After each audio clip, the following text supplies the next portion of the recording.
Anyang mga chinggu, eto ang mga penalties sa pag-transfer ng minanang titulo. Number 1, delayed filing of estate tax, na kung saan kailangan bayaran within 1 year after mamatay nung may-ari ng property o yung nagpamana.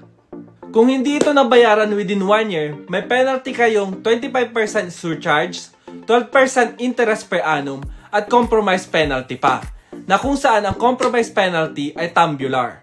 At meron na po silang corresponding amount at depende ito sa net estate. And lastly, delayed payment of transfer tax fee, na kung saan kailangan na mabayaran within 60 days after the death of decedent. At kung hindi ito nabayaran within 60 days from the death of decedent, meron kayong penalty na 25% surcharge at 2% per month na penalty. Kaya mga chinggu, bayaran ng mas maaga o sa loob na nakatakdang araw para makaiwas sa penalty. Ito inyong chinggu na broker, basta lisensyado, garantisado.